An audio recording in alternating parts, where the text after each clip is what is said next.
The National Assembly, through its Joint Committee on Industry, Trade and Investment, has criticized Nigeria's border closure policy, describing it as ineffective in addressing cross-border crimes such as banditry and smuggling. And during the 2025 budget proposal defense session with the Ministry of Industry, Trade and Investment, lawmakers expressed frustration over persistent security and economic challenges stemming from the porous nature of Nigeria's border with Niger and Chad, the one that the nation might be deceiving itself for the current approach. Chairman, Senate Committee on Industry, Francis Fadausi, argued that the border closure is counterproductive. He also suggested that the official opening of the borders could prove more beneficial than maintaining the illusion of a closure that fails to curb smuggling and insecurity effectively. And to unpack this, we're joined by former Director, Department of State Services, and that's Dennis Amachree. Good evening, glad to have you join me on the news. Thank you, good evening. All right, let me kick off by asking you if you think there's been a detailed post-implementation review of the border closure policy success in curbing illegal activities, like we know of it, smuggling and trafficking. And if so, what were the outcomes? Well, thank you for having me, actually. And this particular border issue, we've been talking about it, and it is one of the root causes of the insecurity in Nigeria. And I don't think we are trying to give it enough, enough attention, because borders can be closed or open, like the legislators were saying. It doesn't matter.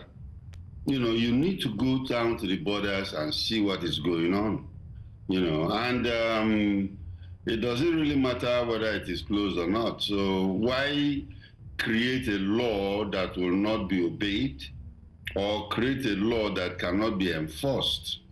So I stand with the National Assembly on this, that we have to do more about our border security. Now, talking about doing more, in what ways can border security be enhanced to prevent criminals from finding alternative routes or even methods of cross-border when it comes to illegal activities?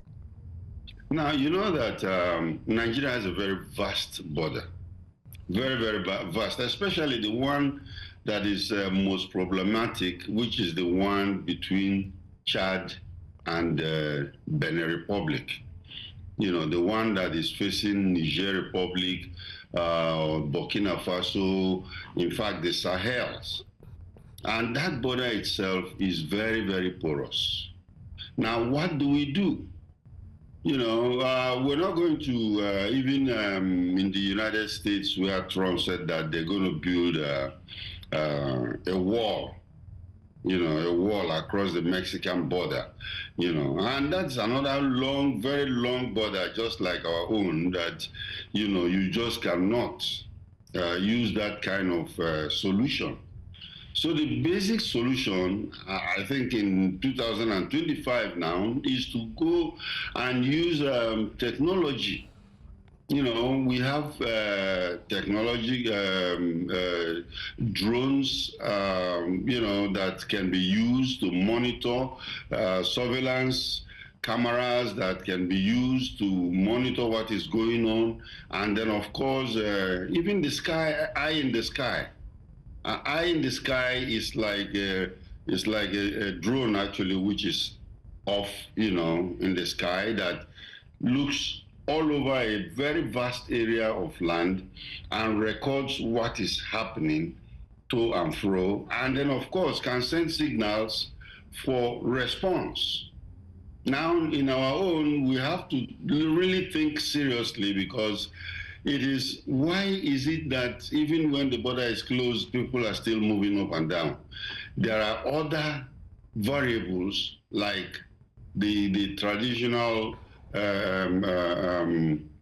customary, or should I say community relationship that we have with people in Niger Republic. And then, of course, the way that enforcement officers think about the border, because most of them are not there to secure the border. Most of them are there to make something for their pockets. So it is very, very important that we look into all this. The defense budget has given a lot of money to defense and security, and they should do something about it. Modern technology is available to do this. Now, talking about relationship we have with bordering countries, what do you foresee to be the economic consequences, now both positively and negatively, of these border closure in terms of local businesses, trade volume, and also supply chain disruptions? Nigeria is the largest economy in West Africa, and a lot of other countries, both north and west, should I say, are all depending on Nigeria. So when we close our borders, officially it reduces a lot of economic activities. Although people will still go through the illegal borders and do the business, but Nigeria starts to be the most, economically viable country that others depend on. And because of that, our relationship with these other countries is also very, very important. Because, for instance, now we are worried about Lakurawas who are coming through Niger Republic into Nigeria. We have ISWAP that is coming in from Chad into Nigeria. Boko Haram around Cameroon, they are all standing by. So what do? The important aspect is that we have to make our relationships to be very, very good. We cannot be fighting with them all the time.